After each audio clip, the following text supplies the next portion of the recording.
Pessoal, vamos lá então para o nosso tempo, para a nossa reflexão, nesse espaço aqui que Deus nos concedeu. É uma alegria para a gente recebê-los aqui, estar aqui com a gente, meditando nessa manhã.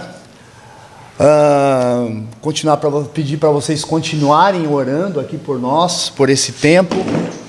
Nós temos convidado algumas pessoas também, e eu acredito que no momento certo elas virão. E é isso, é fruto da graça de Deus, tudo que Deus tem feito. E nós temos aqui, semana passada nós iniciamos esse tempo de comunhão, esse tempo de busca, e nós começamos com esse título aqui, por ser um trabalho inicial, nós começamos a conversar um pouquinho sobre isso: igreja, ser e fazer discípulos. Para mim é muito importante, num trabalho inicial, conversar sobre isso. Semana passada nós falamos sobre ouvir a palavra de Deus, e hoje eu gostaria de falar sobre esse título aqui, a ideia de compartilhar a palavra de Deus, que é muito importante, a ideia de compartilhar a palavra de Deus no meio do seu povo. Deixa eu fazer uma introdução aqui, o que eu penso com isso. Jesus, na medida em que ele começa a implantar, inaugurar, anunciar o reino de Deus, é interessante isso, o assunto que Jesus mais falou na Bíblia foi sobre o reino de Deus. Do que Jesus mais falou? Foi sobre amor? Não foi. Foi sobre crucificação? Não foi. Foi sobre sermões contra o povo? Não foi. Foi sobre o reino de Deus. O assunto mais falado por Jesus foi sobre o reino de Deus, um reino invisível, que à medida que o seu povo caminha, seu povo vai vivendo os princípios de Deus, esse reino invisível vai se tornando visível. Certa vez um pastor chamado John Stott, falecido, um sábio pastor Maduro, ele estava conversando com um jovem pastor, e me chamou a atenção, porque esse jovem pastor disse assim para ele: o meu grande intuito é ir para Israel e pisar nos lugares onde Jesus pisou. E John Stott olhou para ele e falou assim: meu filho, o grande propósito e projeto de Deus não é fazer com que você pise nos lugares que Cristo pisou, mas o contrário, que você pise e leve Cristo nos lugares aonde Ele não pisou.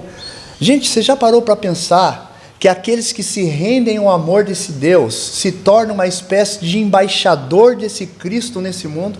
Nós hoje representamos esse Cristo no meio da sociedade onde a gente vive. Isso é extremamente forte, por isso que é importante conversar o que significa ser igreja. Eu até falei aqui semana passada que se nós perguntássemos para várias pessoas o que significa ser igreja, a gente ia tomar um baque, a gente ia assustar com algumas definições. E pegando um gancho nisso, sabe o que me assusta, gente? Que a definição do que é igreja para muita gente, ela simplesmente se resume nessa foto. Eu não sei se está bem clara para vocês, tem uma espécie de um show aí no fundo, alguém com a mão levantada, e a maioria dos pastores, eles dizem que uma igreja de sucesso, ela é definida por esses 3 itens aqui, gente. Um grande auditório, ela precisa ter um grande auditório, ela precisa ter um espetáculo musical, aquela banda que você olha e fala: rapaz, que música, as luzes estão apagadas, eu tenho um tempo aqui com os meus olhos fechados diante de Deus. E um terceiro item, gente, uma palavra impactante. E quando eu falo de palavra impactante, nem sempre é o evangelho, nem sempre. Você vai assistir um certo tipo de palavra e o palestrante faz você rir, faz você chorar, faz você ficar reflexivo o tempo todo. Mas o que me chama a atenção, gente, que essa estrutura apresentada, ela não se encaixa no padrão definido por Jesus ou pelas Escrituras. Isso não é igreja.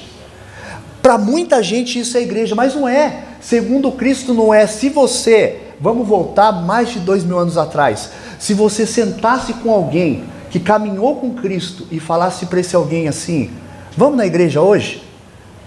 e levasse ele em uma dessas estruturas, primeiro que se você falasse para ele, vamos na igreja hoje, ele já ia assustar. Porque igreja somos nós.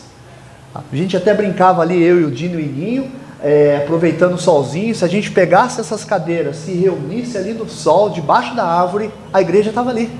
Então não é a estrutura, gente, não tem nada a ver com esse padrão. Esse padrão, principalmente norte-americano, não se enquadra naquilo que a Bíblia e Jesus definiu como igreja.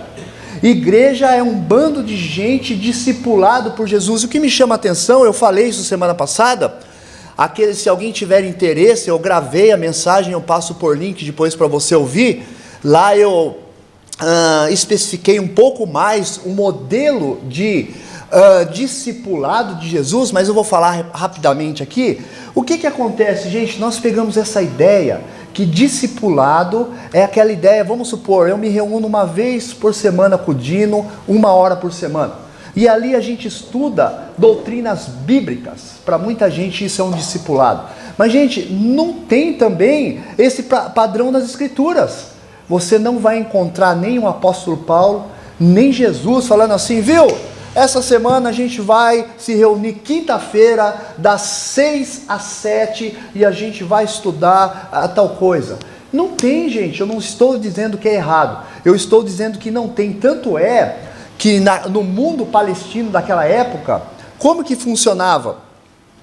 As pessoas se assentavam aos pés de um rabino, e o rabino explicava para o grupo, para todo mundo, ok? E se você tinha alguma dúvida, você levantava a mão e você falava no final. Por exemplo, hoje a Dani está aqui, ela é professora, mas geralmente assim, você está dando aula, você está dando uma palestra, é engraçado isso, você pergunta assim, alguém tem alguma pergunta? Todo mundo quer. Acabou a palestra, sempre chega alguém e fala, viu, aquilo lá que você falou, eu tenho uma pergunta. No individual o pessoal pergunta. Nessa época, isso era uma falta praticamente de educação. Por quê? Porque você estava privando os outros de aprender também. No mundo bíblico, se você tivesse alguma dúvida, você tinha que perguntar no meio da população. Então assim, o discipulado de Jesus envolvia, quando ele ensinava a multidão, em 4 etapas, gente. Quando Jesus estava falando à multidão, eu falei isso semana passada, consequentemente aos seus discípulos. Mas tinha um segundo momento, e quando ele falava às multidões, muitos estudiosos de hoje, eles atribuem ao nosso culto público. Quando você participa de um culto público, você está participando de uma espécie de discipulado. Mas um segundo momento, quando Jesus falava aos seus discípulos, um grupo menor, por exemplo, ele falava de uma parábola, o povo não entendia, depois Jesus de uma maneira mais particular explicava aquele grupo menor aos seus discípulos. E os estudiosos, eles acreditam que é o tempo que você tem em grupos pequenos na semana. Mas um terceiro momento do discipulado de Jesus, e esse era bem raro na Bíblia, ele acontecia em encontros pessoais. O que os estudiosos dizem hoje, que é uma espécie de aconselhamento que a gente tem, ou visita pastoral. Mas os encontros pessoais de Jesus, gente, ele sentava a lenha, ele descia a ripa. Dificilmente Jesus ia conversar com alguém e ele não ia de sola no problema daquela pessoa. Jesus fazia assim. E um quarto e último momento do discipulado de Jesus era o treinamento para a missão e a vocação. Jesus treinava os seus e depois enviava os seus para colocar a mão na obra. Eu acho tão bonito que a primeira multiplicação de pães e peixes de Jesus, ele faz, na segunda ele pega o cesto e dá para os seus discípulos, falam, agora façam vocês. Então essas 4 etapas, falando à multidão, a um grupo pequeno, encontros pessoais, missão e vocação. Esse é o discipulado de Jesus. Gente, não precisa nem fazer qualquer estudo profundo aqui. Esse discipulado de Jesus não se encaixa nesse modelo que muita gente define como igreja hoje. Grande auditório, espetáculo musical e uma palavra impactante. O cara entra e vai embora. O cara entra só no domingo, ouve a palestra e vai embora. E sabe o que é bonito nessas igrejas? Todo mundo tem cara de perfeição. Todo mundo. Você fala, rapaz, como a Dani é perfeita. Porque eu não convivo com ela, eu não sei nada dela. Como ela só entra, assiste o culto e vai embora. No modelo de Jesus, não. A gente tem que estar próximo. A gente tem que viver com uma família. Aí eu começo a conviver com as imperfeições do Igor. Eu falo, rapaz, era tão santinho quando estava só na igreja lá sentado, né? Começa a conviver com quem o Dino é e vice-versa. E a gente começa a ver o quão falho a gente é. Esse é o modelo de discipulado e de igreja que Jesus colocou diante de nós. E gente, cá entre nós, nesse modelo aqui, quantas pessoas entram e saem, a gente não sabe nem o nome. Muitas vezes elas estão enfrentando problema financeiro, problema conjugal, problema de saúde, e quando a gente fica sabendo, ou separou, ou infelizmente faleceu, ou simplesmente faliu, a gente nem fica sabendo, porque nesse modelo você consome culto, você não cultua, você simplesmente consome culto. E assim, gente, a igreja no modelo de Jesus, ela não é caracterizada pelo ativismo, cheio de programação, mas em ser, que é o que eu falei um pouquinho semana passada, a ideia de eu ouvir a palavra de Deus, deixar com que ela tome o meu coração e procurar viver isso, e fazer discípulos. Você consegue entender que o tempo que nós temos aqui, que no discipulado de Jesus a gente fala, que Jesus falava à multidão, é um espaço onde você ouve a palavra de Deus, e durante a semana você está em treinamento. Quando surge uma adversidade na sua vida, você fala, rapaz, eu ouvi isso domingo agora, 2 domingos atrás, 3 domingos atrás, está na hora de eu aplicar isso. Seja em qualquer ponto da sua vida, você precisa aplicar aquilo que você aprendeu, seja num grupo pequeno, seja num culto de domingo. Aonde é que você vive e aplica isso? De segunda a sábado. De segunda a sábado você vive. Por isso que eu gosto dessa expressão, que o evangelho é uma caminhada de amigo. Não é uma caminhada de superstar, mas de amigo. É assim que quando eu leio as escrituras, eu vejo Jesus diante disso. Gente, sem delongas, eu queria convidá-los, eu vou também colocar o versículo aqui, aqueles que querem acompanhar na sua Bíblia, em Colossenses 3, do 16 ao 17. Esse é o nosso texto base, onde eu vou falar aqui um pouquinho sobre a ideia de ouvir e compartilhar a voz de Deus. E, gente, essa ideia de igreja é tão importante a gente definir, que esses dias eu estava pensando, e me chamou a atenção, que existem igrejas pequenininhas, onde os pastores não são conhecidos. Eu tenho certeza que quando Jesus voltar, Jesus vai olhar e vai falar assim, gente, essas igrejas cumpriram a missão, essas igrejas investiram na vida de pessoas, caminharam com pessoas, e cumpriram a missão. Elas não foram conhecidas, mas elas cumpriram o propósito que Deus colocou para a vida delas. Ok? Colossenses 3, 16, 17. Mas antes de eu falar propriamente dito desses 2 versículos, deixa eu falar um pouquinho do contexto da carta de Colossenses, que é importante. Ok?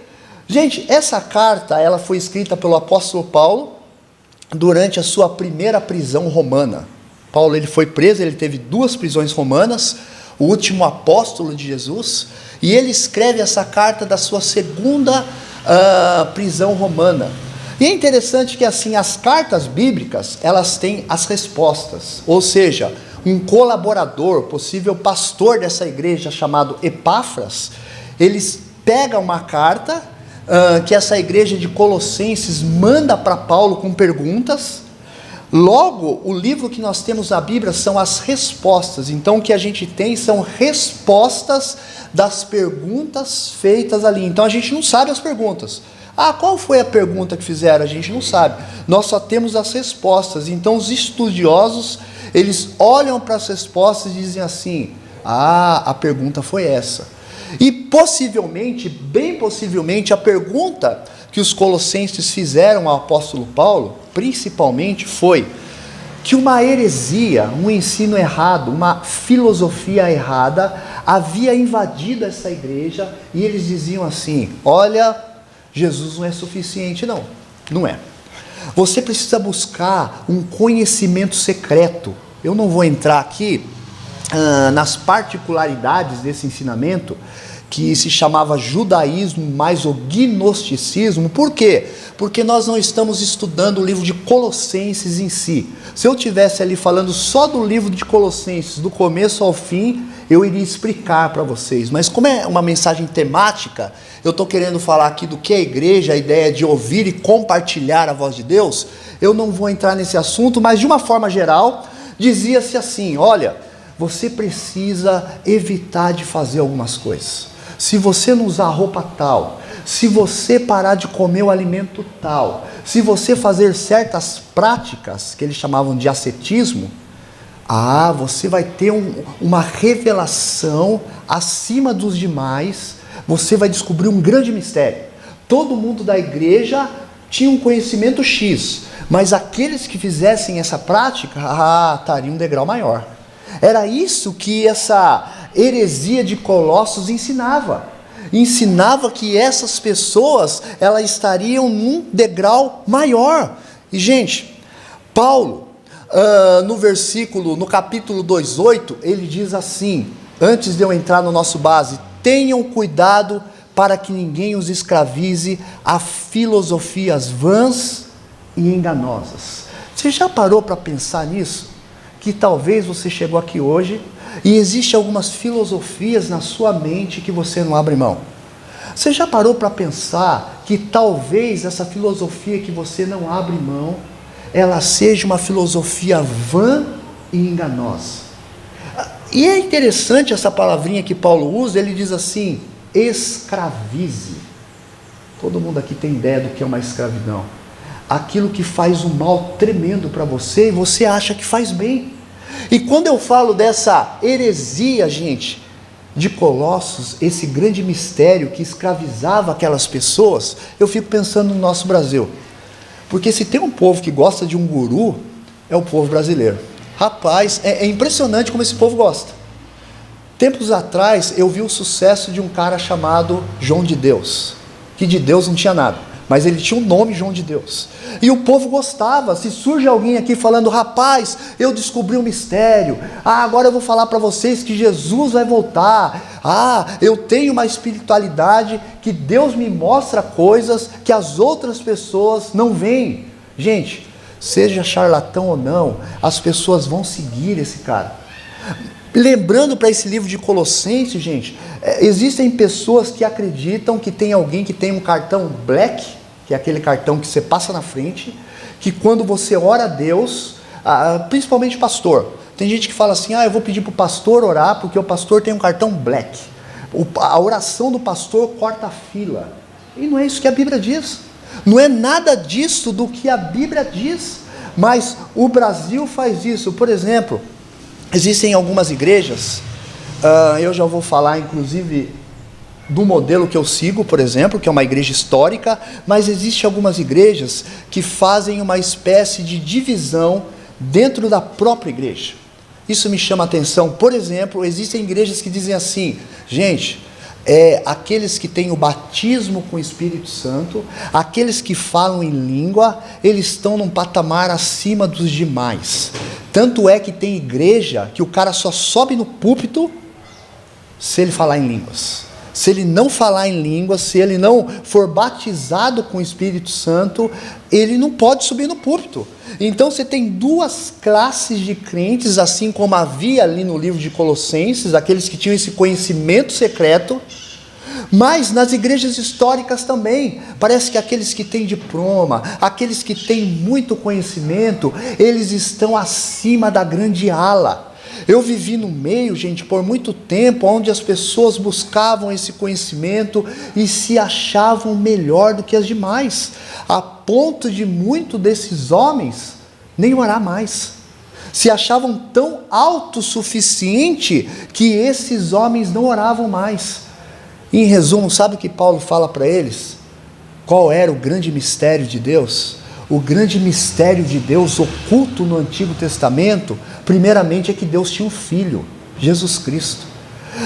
E quando a pessoa se rende ao amor desse filho e entregue naquela cruz, o Espírito Santo de Deus passa a morar dentro dessa pessoa.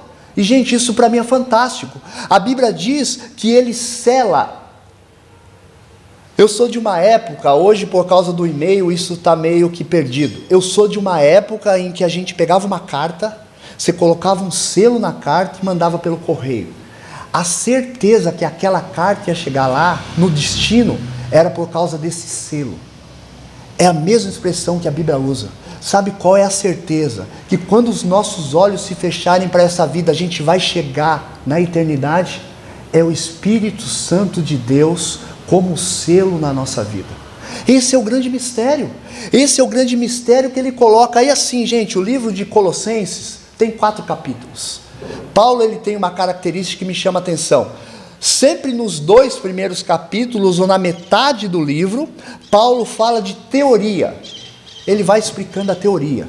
Nos 2 últimos, Paulo fala de prática. Olha que bonito. Ele ensina na teoria e nos 2 últimos ele fala de prática. Antes da gente chegar ali no 16, Paulo então no verso 1, ele começa a colocar isso em prática. Ele diz assim: portanto, já, lembrando que essa palavrinha portanto, tem uma ligação com tudo que ele ensinou anteriormente. Portanto, já que vocês ressuscitaram com Cristo, procure as coisas que são do alto, onde Cristo está assentado à direita de Deus. Olha o que ele está dizendo. Gente, a vida de vocês não tem mais sentido ficar buscando coisas que são terrenas e aqui de baixo. Se vocês estão em Cristo, ressuscitaram com Cristo, busque os valores que estão lá em cima. E gente, no verso 12, ele diz assim: portanto, fazendo aquela ligação com o anterior, como povo escolhido de Deus, santo e amado, revistam-se, olha o desafio, gente, de profunda, não é de compaixão, é de profunda compaixão, bondade, humildade, mansidão e paciência. Essa é a ordem de Deus. Ele está dizendo assim, gente, coloquem essa nova roupagem, se revistam. A palavra revistam aí é uma nova roupagem disso. E o que me chama a atenção, gente, é o resultado de quando a gente se reveste disso. Olha o verso 13: suportem uns aos outros. Eu gosto dessa palavra suportem. A raiz dela, gente, vem de suporte mesmo. Vem a ideia de apoiar alguém em tempo de adversidade. Mas o versículo continua dizendo assim: e perdoem as queixas dos uns aos outros, gente. De uns aos outros. Essa palavra perdoe as queixas de uns aos outros, eu sempre me lembro de uma época que eu trabalhei na cidade de Campinas. Um certo rapaz que trabalhava na manutenção estava devendo R$150 para o outro. E um dia eu estava conversando com ele, e ele era alguém que estava caminhando numa igreja batista, e eu disse a ele, eu falei: rapaz, se o cara não tem condições de te pagar, se o cara já falou para você que não tem hoje, possivelmente ele te pague mais para frente, que o cara está apertado, eu acredito que você deveria perdoar ele. Perdoe esse rapaz. E ele me dizia assim: eu só perdoo se ele fizer por merecer. E eu falava: o que é fazer por merecer? Pagar os 150. Gente, isso não é perdão. A partir do momento que você paga, é seu dever limpar a conta com ele. Não é perdão. O intuito de perdão é justamente você assumir a dívida. Alguém vem, bate aqui no meu portão e arrebenta com a porta. 2 opções: ou ele paga, ou eu assumo a dívida. A ideia de perdão é a ideia de eu assumir aquilo que a pessoa não pode fazer. Não tem essa ideia de falar: se fizer por merecer, eu perdoo. Quando eu falava de John Stott para vocês, esse pastor, e eu lembro que ele tinha por volta de 55 anos de casado. 55 anos. E um pastor jovem falou para ele assim: John Stott, 55 anos de casado, tem que amar muito, muito para ter 55 anos de casado. Ele falou, não, a base de um casamento sólido e duradouro não é propriamente dito apenas o amor, mas é o perdão. Sabe por quê? Porque eu vou errar com a Lília constantemente. E se a Lília não me perdoar, e se eu não perdoar a Lília, o casamento rompe. Não tem como, gente. É uma caminhada de duas pessoas falhas e imperfeitas, que se um não resolver perdoar a outra constantemente, o casamento vai romper. O segredo de um casamento duradouro é o perdão. Simplesmente o perdão. A ideia de suportar, de colocar o outro como suporte constantemente. E esse verso, gente, 13, termina dizendo assim: perdoem como o Senhor lhes perdoou. Sabe o que ele está dizendo aqui? Está apontando para o Evangelho. Ele está dizendo que a nossa dívida com Deus era impagável. Não tinha como eu pagar. Deus não olhou e falou assim: ah, eu vou perdoar o Joe se o Joe fizer por merecer. É impagável, gente, não tem como pagar. Sabe o que ele faz? Ele assume a nossa dívida morrendo naquela cruz. E sabe o que é bonito? É a base da oração do Pai Nosso. Perdoa as nossas ofensas, assim como nós temos ou não temos perdoado aqueles que nos devem, os nossos devedores. Essa é a base, gente. Simplesmente o Evangelho tem como base. Eu digo mais para vocês: a nossa amizade não consegue pendurar se a gente não mantê-la como base, o perdão. Não consegue, esquece. Ah, eu vou ter uma grande amizade com o Fernando. Se o Fernando não conseguir uma caminhada de perdão comigo constantemente, a nossa amizade não pendura. Sabe por quê? Porque amanhã eu vou frustrar ele. Não tenha dúvida disso. Se a gente andar muito próximo, eu vou frustrar o Fernando vai me frustrar e assim vice-versa. Por quê? Porque a gente é humano, porque a gente é falho, ok? E assim, gente, acompanhe aí comigo então. Nós chegamos aqui no nosso verso 16. Eu gosto extremamente desse verso 16, quando o assunto é o que é a igreja. E eu quero falar mais um tijolo da definição para mim do que é a igreja, além de semana passada. Diz assim o versículo 16: habite ricamente em vocês a palavra de Cristo, ensinem e aconselhem-se uns aos outros com toda a sabedoria, e cantem salmos, hinos e cânticos espirituais, com gratidão a Deus em seus corações. Gente, essa primeira parte, habite ricamente em vocês a palavra de Cristo. Sabe o que me chama a atenção? Isso aqui, segundo a Bíblia, é um imperativo. O que é um imperativo? É uma ordem. Ele está dando uma ordem, gente, que a palavra de Cristo habite ricamente entre vocês, que ela se torne um estilo de vida, a ponto, gente, que já você vai pegando os trejeitos e o jeitão de Jesus. De tanto que essa palavra habita no meio de vocês, você vai se transformando, você vai pegando os trejeitos de Jesus. Ela precisa habitar ricamente no seu casamento, na sua amizade, como um profissional da área, a ponto que as pessoas consigam ver Cristo em sua vida. Mas a segunda palavra que ele coloca aqui, gente, é algo contínuo. Ele diz assim: ensinem e aconselhem-se uns aos outros com toda a sabedoria.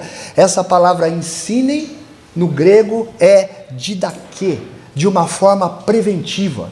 É algo que você aprende hoje e quem sabe você vai usar daqui 3 semanas, daqui 1 ano, daqui 2 anos. Não é o que a gente vê em muita igreja assim: hoje a palavra falou, vou dar um exemplo, sobre perdão, então eu tenho que perdoar. Não, hoje a palavra não falou sobre perdão, não funciona como uma aspirina, uma dor de cabeça que resolve aqui e agora. Mas a segunda parte, gente, ele diz assim: e aconselhe-se. E eu acho bonito isso, porque é algo contínuo, é mutuamente. Tem gente que fala assim: o único que tem capacidade de aconselhar uns aos outros é o pastor. Gente, isso não tem qualquer respaldo bíblico. Quem pode aconselhar um ao outro ou ensinar um ao outro? Aquele em quem a palavra habita ricamente. Aqueles que a palavra de Deus habita ricamente, está apto para aconselhar você. Por quê? Porque vai te aconselhar segundo a própria palavra. Porque a palavra está habitando ricamente na vida dele. Olha que tremendo isso. Ou seja, é mutuamente, é um para o outro. E, gente, quando eu falo nessa ideia de aconselhar, nós precisamos ter muito cuidado, porque se tem um povo que tem dificuldade para aconselhar, é o povo brasileiro. A gente criou uma cultura que a gente tem medo de magoar o outro. Eu olho e falo assim, rapaz, se eu falar algumas verdades para o Igor, que ele precisa ouvir, esse cara vai virar a cara para mim e eu vou perder um amigo. E aí eu vejo esse cara se dando mal na vida dele, eu vejo esse cara colocando os ídolos do coração dele, o serviço acima de Deus, eu vejo ele colocando qualquer outra coisa acima da família e eu não alerto esse cara. Eu gosto desse versículo de Provérbios 27:17, que fala que como ferro se afia, assim é um amigo que alerta o outro amigo. E a gente não faz isso. E a gente ainda tem um problema maior. A gente reveste isso de espiritualidade. Eu não falo para ele, mas eu falo para um outro. Uma espécie de fofoca. Rapaz, você viu o Igor? Rapaz, o cara está fazendo umas coisas, ele vai se dar mal na vida, ele vai ir para uns caminhos aí que você vai ver o que vai acontecer com ele. Mas para ele mesmo eu não falo.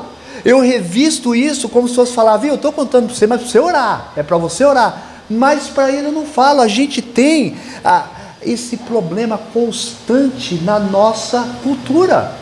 Mas sabe o que é legal, gente? Que o resultado aqui do verso 16 é o verso 17. Ele diz assim, para a gente caminhar para o final da nossa reflexão: tudo o que fizerem em palavras ou em ações, façam em nome do Senhor Jesus, dando por meio dele, graças a Deus Pai. Gente, quando a palavra ela habita, ela nos guia. É impossível cumprir o verso 17 sem cumprir o 16. Você não dá conta disso. Você não consegue fazer tudo para a honra e glória de Deus. Você não consegue estar no centro da vontade de Deus, primeiro, se a palavra de Deus não habitar ricamente no seu coração. Se você não deixar essa palavra de Deus, como nós falamos semana passada, criar raiz, se aprofundar no seu coração, e no profundo do seu coração, ela precisa fazer isso o tempo todo. E eu gosto dessa palavrinha, gente, que ela fala que ela tem que habitar entre nós. Sabe o que eu estou querendo dizer com isso? Quando nós estamos unidos, que bom seria se nós conversássemos um pouco menos de futebol, mas nós conversássemos da palavra, para que ela habitasse ricamente no meio de nós. É como se o Dino compartilhasse alguma coisa que Deus tem falado com ele através da palavra. E assim, constantemente, qual é o momento que você está vivendo? O que Deus tem falado para você hoje na palavra? O que você tem a dizer? Que bom seria, enquanto você toma um café com alguém, enquanto você está trabalhando, quando a palavra de Deus habita no meio de nós, nós começamos a ser discípulo de uma forma mais intencional e extensa e a fazer discípulos. Ela precisa habitar, nós precisamos compartilhar uns com os outros. Logo, gente, esse modelo não tem qualquer relevância, qualquer aproximação, qualquer definição segundo a Bíblia de uma verdadeira igreja, gente. Não tem. Igreja é um espaço de cuidado mútuo. Nós precisamos aprender a cuidar um do outro, nem que seja para mandar uma mensagem pelo WhatsApp. Como é que você está? Como é que está a sua semana? Nós precisamos constantemente aprender a cuidar um dos outros, gente. Me chama a atenção, porque se você parar e pensar, se a finalidade de uma igreja, de ser igreja, gente, é ter uma boa estrutura como esse primeiro ponto aqui mostra, um grande auditório, muita gente define, cá entre nós, é muito mais fácil para um shopping. Qualquer shopping tem uma estrutura melhor do que qualquer igreja. Ou vou mais além, participa de um clube, muito melhor. Tem gente que fala, a igreja tem que ser igual a um clube, tem que ter piscina, tem que ter gente. Vai para um clube, é muito melhor se a igreja se resume num grande auditório. Ou um espetáculo musical. Aqueles que acham que a igreja é um espetáculo musical é muito melhor do que uma casa noturna. Você ouve uma música de muito mais qualidade do que numa igreja. Ou então, gente, aqueles que falam de uma palavra impactante, compensa mais você ouvir um coach. Esses caras que ficam falando de autoajuda e nos fazem rir e nos fazem chorar. Mas se tem algo que essa estrutura não consegue fazer, é o cuidado mútuo. Não consegue. Essa ideia de estar um com o outro, de viver como família, a igreja precisa urgentemente resgatar isso. Vamos fazer um chá. A Lília até falou que, eu não sei se semana que vem ou na outra, até aproveitando a vinda da minha filha, nós vamos fazer um momento de confraternização aqui, porque nós precisamos ter esse tempo junto, de estar como família, de estar caminhando, de estar vivendo como uma família. Nós precisamos nos unir mais. Essa grande estrutura não consegue fazer. Você consegue até ouvir uma boa mensagem de grandes pregadores pela internet, mas sabe o que você não consegue fazer? Quando você estiver passando por uma dificuldade, esses homens virem orar com você, esses homens estarem na sua casa, esses homens te estenderem o braço. Por isso que a igreja, no modelo de Jesus, ela precisa viver como uma grande família. Caminhando, gente, para o final, ok? Na parte B desse verso 16, para a gente encerrar nele, ele diz assim: e cantem salmos e hinos e cânticos espirituais, ok? É um momento também, um modelo da palavra habitar ricamente no coração da gente, através de louvores, através de adoração. E o interessante é que esse texto aponta para algo comunitário. Isso precisa ser feito num momento comunitário. Dá para entender que eu não sou igreja sozinho, eu sou igreja juntamente com você. Eu não consigo ser igreja sozinho. Por isso que ela tem essa característica de família, uma família estendida. Mas a parte C, gente, ele termina dizendo assim: com gratidão a Deus em seus corações. Deixa eu perguntar para você aqui, não precisa responder, responde para você: como vai a sua vida de gratidão a Deus? Você se considera uma pessoa grata a Deus? 2 conceitos, gente, e nós encerramos, de gratidão. Eu não sei se vocês já ouviram a palavra deísmo, com D de dado, e teísmo, com T de tatu. Parece próximo, mas tem uma definição nessas duas palavrinhas, e para mim tem muito a ver com gratidão. Deixa eu explicar para vocês rapidamente. Deísmo, com D de dado, é uma corrente de pensamento que acredita que Deus criou o mundo e as leis, e Deus se retirou do mundo. Ou seja, o mundo segue o seu fluxo, como se fosse um relógio de corda. Deus criou o relógio, deu corda e deixou funcionando e se retirou desse mundo. Aqueles que são adeptos do deísmo acreditam nisso. Ou seja, tudo o que acontece nesse mundo é fruto do seu desempenho, porque Deus criou e se retirou. As leis naturais do mundo tocam, mas o teísmo, com T de tatu, eles acreditam que Deus criou e que Deus intervém na sua criação, o tempo todo. É um Deus que cria conforme Gênesis, e Ele dá o nome. Essa parte sólida Ele chamou de terra. A parte lá de cima Ele chamou de céu. É um Deus que intervém, é um Deus que tem soberania, e um Deus que controla todas as coisas. É um Deus capaz de dizer que até os cabelos da sua cabeça estão contados. Sabe por que isso tem tudo a ver, gente? com gratidão. Porque se você é adepto do deísmo, você é o centro, e tudo depende do seu desempenho. Mas se você é adepto do teísmo, então você consegue enxergar que existe um Deus controlando de todas as coisas. Se você teve o privilégio de tomar um copo d'água hoje, foi graça desse Deus na sua vida. Essa semana eu estava com a Aline, que frequenta aqui com a gente, e ela falou que o pai dela está fazendo hemodiálise. E ela falou que o pai dela, fazendo aquele processo de trocar constantemente a água do corpo, ela disse que o pai dela olhou e disse assim: filha, sabe o que eu queria? Sabe qual que era o meu maior desejo? Era tomar um copo d'água. Era poder comer um lanche. Você já parou para pensar que se você hoje tem o privilégio de comer um lanche, de tomar um copo d'água, é a graça de Deus em sua vida?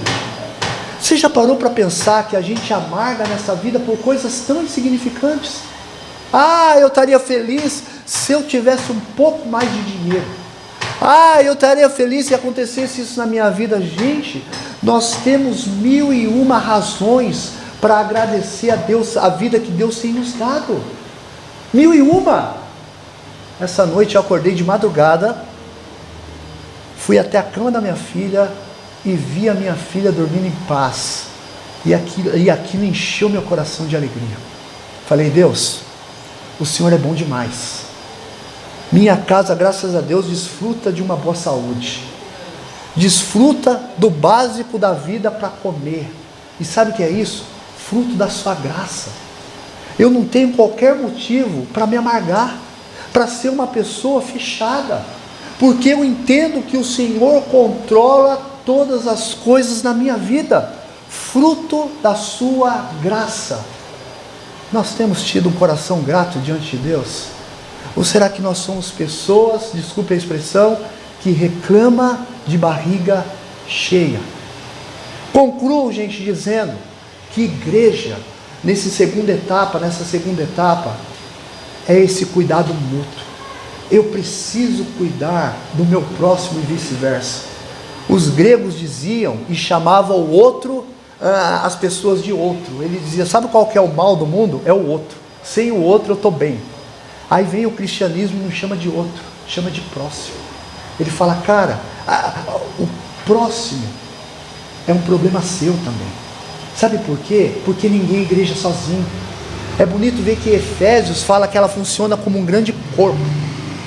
A mão precisa do pé, o pé precisa dos olhos, e assim vice-versa. A gente vai crescendo e vai se amando mutuamente, com todos os meus defeitos e os meus erros, com as minhas imperfeições. Vocês têm que me aceitar com as minhas qualidades, mas com as minhas imperfeições também. Essa é a igreja de Cristo. E gente, olha para a Bíblia, é tremendo. Só Jesus Cristo foi perfeito. Todos. Abraão, Moisés. Se você olhar para a igreja de Coríntios que tinha aqui, você fica de cabelo em pé. Você fala: gente, ela é humanamente pior do que muita igreja que a gente vê por aí. Se você olhar para os apóstolos de Jesus, homens falhos, sabe o que capacitava esses homens? A graça de Deus. A gente entender que nós somos um bando de gente, que se a gente tivesse um óculos espiritual, estaria escrito assim, ó: em construção. Nós estamos em constante construção. Por isso que o desafio que eu faço no início dessa caminhada é que a gente cresça como família, que a gente se preocupe uns com os outros. O resto é com Deus. E eu encerro com esse último versículo de João 13:35, que Jesus define aqueles que são seus discípulos. Ele diz assim: com isso todos saberão que vocês são meus discípulos, se vocês se amarem uns aos outros. Vamos orar, gente?